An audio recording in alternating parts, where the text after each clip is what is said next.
आज पंजाबी बाग आर्य समाज के इस वार्षिक समारोह के अवसर पर, जिनका बहुत ही सुंदर उद्बोधन अभी आप सबने सुना, बड़े दत्तचित होकर के पीछे तक हम सभी को नित नई बातों को ये साथ में वो उनका जब भी कुछ प्रवचन होता है तो हमेशा कोई नई बात सामने आ जाती है। आज भी उन्होंने अपनी बातों में एक विशेष बातें हमारे समक्ष रखी और अंत में भविष्य की चेतावनी भी दी आदरणीय डॉक्टर वागीश आचार्य जी और इस आर्य समाज के माननीय प्रधान जी, माननीय मंत्री जी बनाती साहब, हमारे गिल साहब, माननीय मेहतानी जी और उपस्थित सभी महानुभाव, माननीय रवि चड्ढा जी, दिल्ली सभा के हमारे प्रधान जी बैठे हैं, उप प्रधान जी श्रीमान ओम प्रकाश जी, पूजना माता शक्ति, प्यारे बच्चों, बच्चे भी हैं थोड़े छोटे यहाँ पर आए हुए। अब आचार्य जी के बोलने के बाद में ये ढूंढना पड़ता है कि क्या बोलें बड़ा कठिन है, ओवरलैपिंग का तो लाभ नहीं, तो उन्हीं की बातों को थोड़ा सा आगे बढ़ा देने में ही मुझे लगता है कि ज़्यादा समय की सार्थकता होगी, हम सबके यहाँ पे आने की उपयोगिता होगी। एक पूरे देश का उत्सव बन चुका है 22 जनवरी, और एक ऐसा बड़ा उत्सव बन चुका है कि ये किसका है किसका नहीं, इसका कोई अर्थ नहीं है। अब ये है तो सबका है और हर उसका है जो इसको मान ले, जो ना माने है तो उसका भी, मजबूरी में उसको भी इसके आसपास साथ रहना ही पड़ेगा। तो थोड़ा सा हम ये विचार करें कि आखिर ये इतना बड़ा उत्सव बन कैसे गया। क्या केवल मोदी जी ने इसको टेकअप किया, केवल इसलिए इतना बड़ा उत्सव बन गया, या इसके पीछे के कोई और भी कारक हैं। जो आदरणीय वागीश जी ने भी बात कही है, बस मैं उसी बात को थोड़ा सा दोहराऊंगा। विचारना ये पड़ेगा कि मंदिर तो था, ऐसा तो नहीं है कि मंदिर नहीं था। तो 500 साल पहले जब टूटा, ये टूटा क्यों था? अगर आज की अवस्था में हम इस पर विचार नहीं करेंगे कि ये टूटा क्यों था, तो ये दोबारा नहीं टूटेगा, इसका एश्योरेंस करना कठिन हो जाएगा। मेरा घर था, बनाया, अचानक देखा तो टूट गया, मैंने फिर दोबारा बना लिया ना। जब दोबारा मैं बनाने बैठता हूं तो ये सोचता जरूर हूं कि इन कारणों से ये मेरा घर गिरा, ताकि वो कारण अब नए घर में ना पैदा हो जाए, नए घर में ना पैदा हो जाए ऐसा वो कारण कि फिर से मेरा घर दोबारा से टूट सके।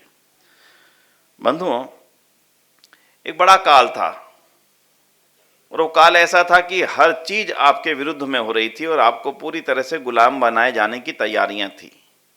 बेहद संक्षेप में उस पूरे सिनेरियो को थोड़ा सा समझ लेना। महाभारत का युद्ध हो गया, सब कुछ विनाश हो गया, वेद के विपरीत आचरण आरंभ हो गए। वेद के विपरीत आचरणों की पराकाष्ठा यह हो गई कि हमारे समाज को जो चीज मजबूत करके रोके हुए थी, सबसे मजबूत करके रोके हुए थी, वो चीज थी हमारे समाज के अंदर स्थापित वर्ण व्यवस्था। ज्यादा गहराई में नहीं जाऊंगा, कहेंगे यार तो बड़ा भारी लेक्चर लेकर के बैठ गए, इतना तो सुनने का अब क्षमता नहीं है। बड़े सरलता से बोलता हूं, वर्ण व्यवस्था। और वर्ण व्यवस्था के भी एक चीज जो उस वर्ण व्यवस्था की कमाल था, यानी कि उस वर्ण व्यवस्था की जो सबसे विशेषता थी, जन्म के आधार पर नहीं, कर्म के आधार पर बनी हुई वर्ण व्यवस्था। आप कहेंगे इसमें क्या बड़ी फर्क पड़ जाता है विनय जी, जो आर्य समाज बार बार कर्मना वर्ण व्यवस्था, जन्मना वर्ण व्यवस्था की बात हर मंच से करता है। तो उसको सरलता से समझने के लिए इतना सा समझ लें, अगर आज हमारे समाज में कोई डॉक्टर हो और डॉक्टर के बेटे को डॉक्टर की योग्यता और डॉक्टर का सम्मान बिना डॉक्टर की योग्यता प्राप्त किए पढ़े मिलने लग जाए, और एक चार्टर्ड अकाउंटेंट हो, उस चार्टर्ड अकाउंटेंट के बेटे को केवल इसलिए चार्टर्ड अकाउंटेंट बना दिया जाए क्योंकि वो चार्टर्ड अकाउंटेंट का बेटा है, और एक इतिहास का प्रोफेसर हो और उसका बच्चा एक भी अक्षर ना पढ़े और उसको केवल इसलिए इतिहास का प्रोफेसर बना दिया जाए क्योंकि वो इतिहास के प्रोफेसर का बेटा है। अगर आप आराम से बैठ करके कल्पना करें, अगर आपके समाज में ऐसे डॉक्टर होंगे, ऐसे इंजीनियर होंगे, ऐसे प्रोफेसर होंगे, तो इस समाज की क्या अवस्था हो जाएगी, इसका थोड़ा सा सहज अनुमान लगा लीजिएगा। आराम से 2 मिनट लग करके लगा लो।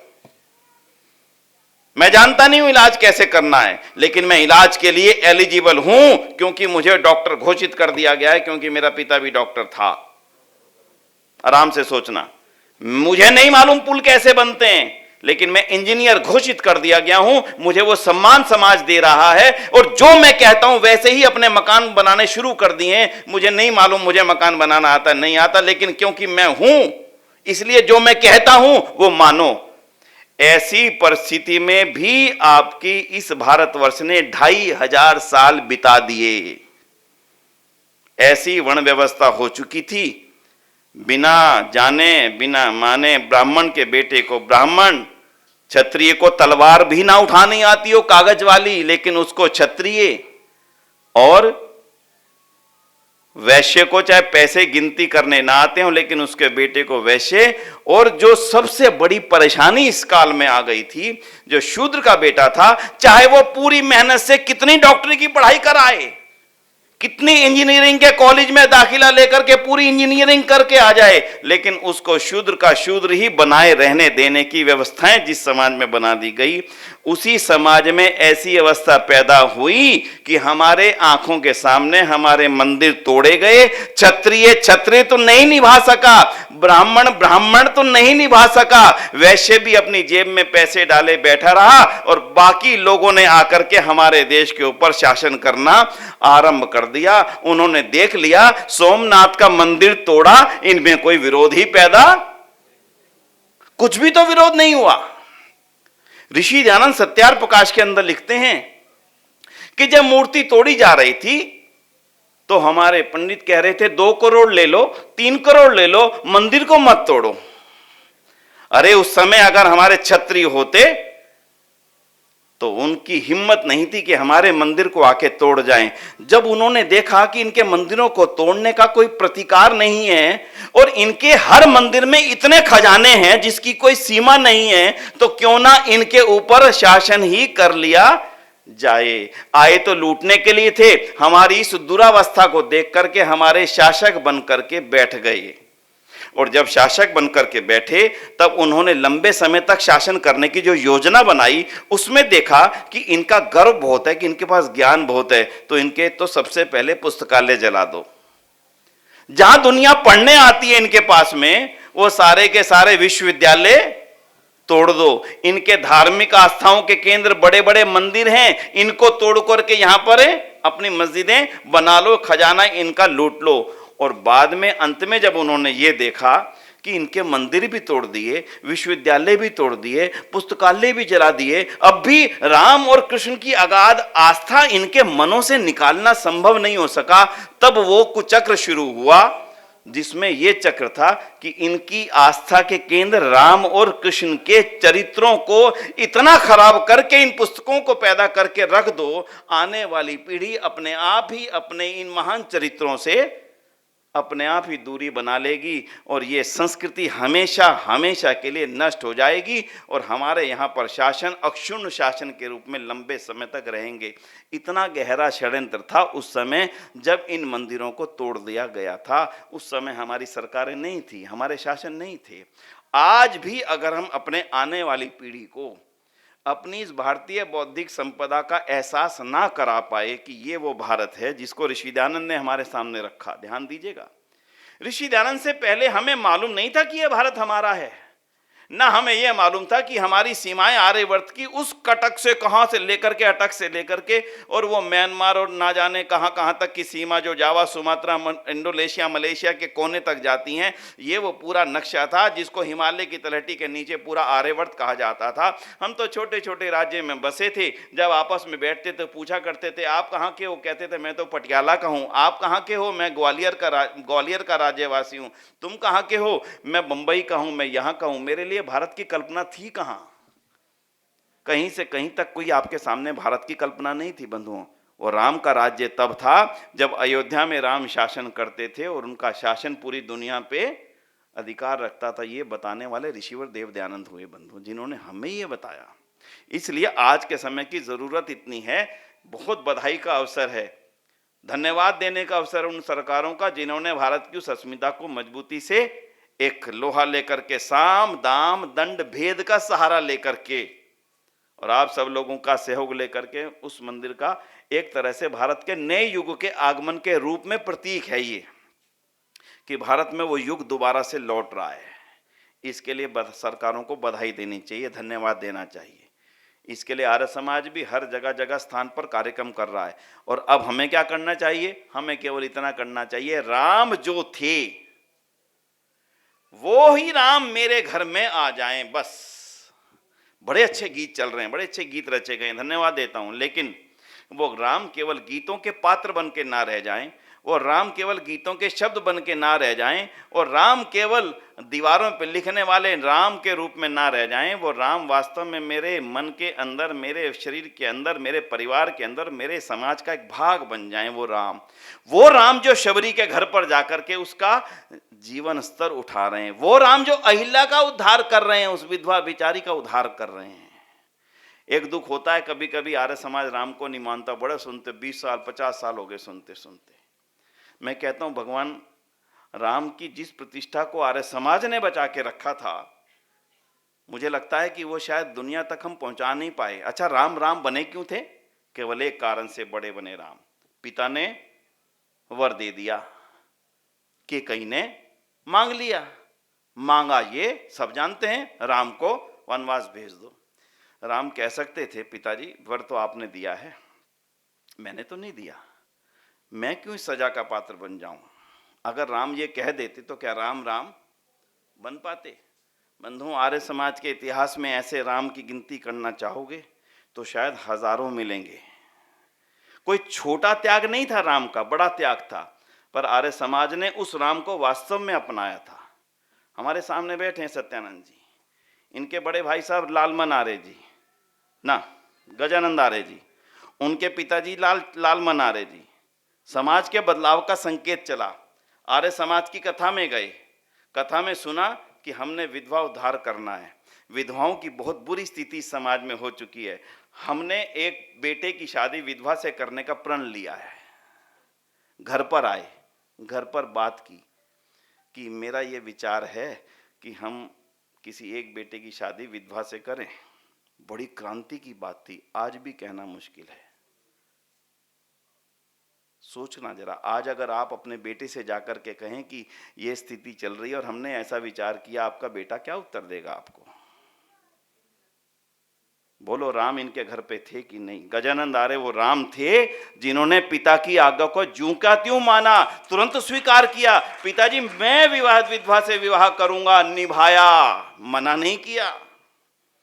बंधुओं, यदि हम अपने घर पे राम को लाना चाहते हैं तो हमें राम की उन बातों को घर पर लाना पड़ेगा। केवल राम के नाम के जप करने मात्र से इस मंदिर का स्थायित्व नहीं है।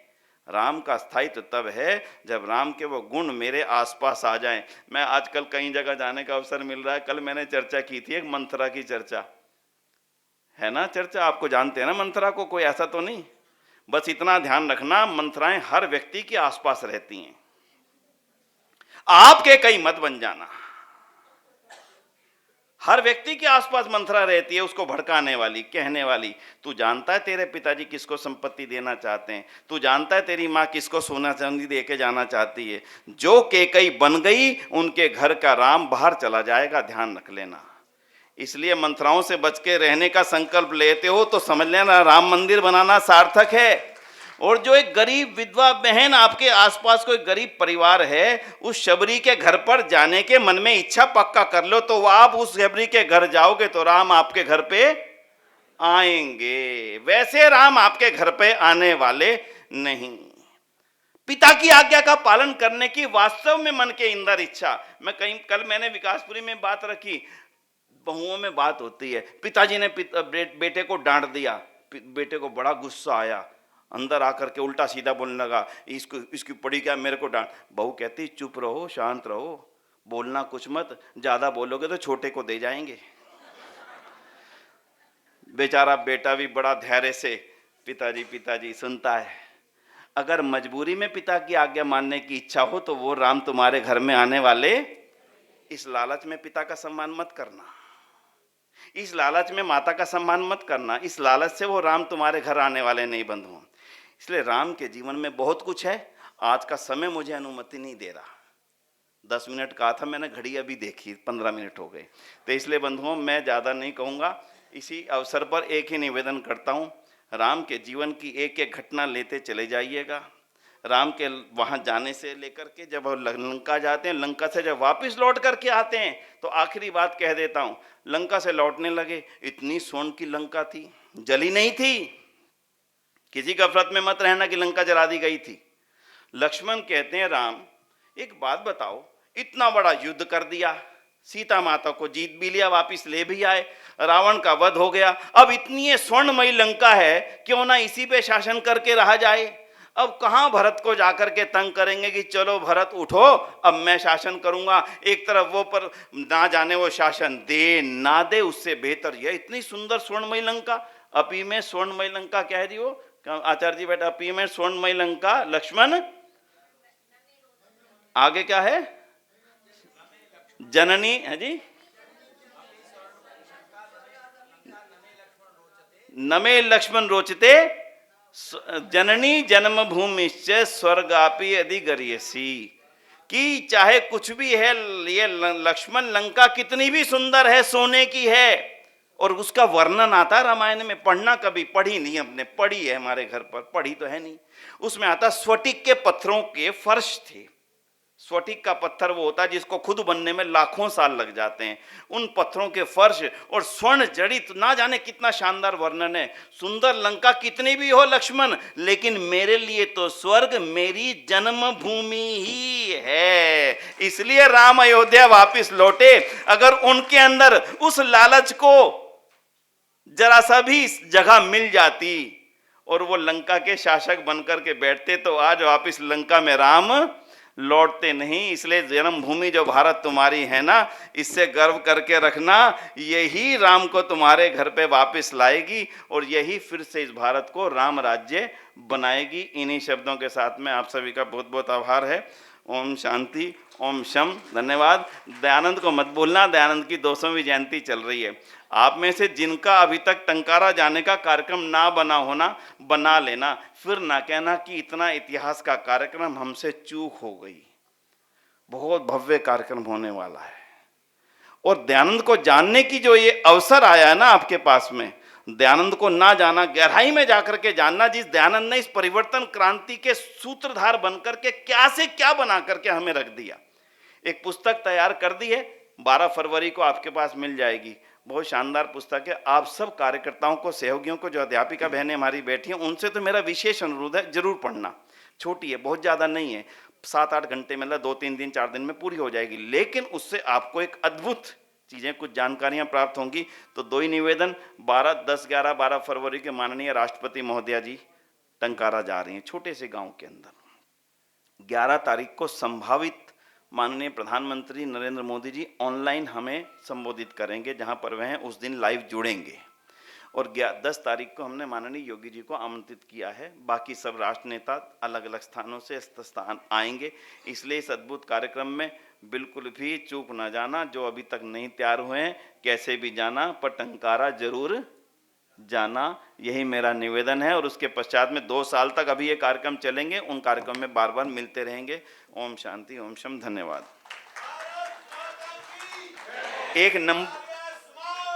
एक नंबर लिख लीजिएगा, मैं सबको नंबर लिखवाता हूँ, नंबर जरूर लिख लीजिएगा ऋषि ध्यान को जानने के लिए। एक मोबाइल में एक नंबर ऐड कर लीजिए, जिन्होंने ना किया हुआ हो भी, बहुत सरल नंबर है, 8447। लिख लो जी, जिन्होंने नहीं लिखे ना, लिख लीजिए, 1 मिनट ही लगेगा। 8447 200 200 200 200। केवल डायल करना, अपने आप कट जाएगा। ऋषि ध्यान के बारे में जो जो कुछ आप सोच सकते हो, वो सब चीज़ आपको इसी नंबर पे मिल जाएंगी। आपने नहीं, आप अगर अपने मित्रों को भेज सकें कि ऋषि ध्यान की 200वीं जयंती के अवसर पर ऋषि ध्यान को जानने के लिए इस नंबर पे मिस कॉल करें। इतनी सी स्लाइड बना करके आप भेजेंगे, समझूंगा कि आपने भी इस यज्ञ में अपनी आहुति दी है। आभार हैं जी। 8447 200 200, ठीक है जी, याद हो गया? नहीं हो तो आज पे में पूछ लेना। धन्यवाद।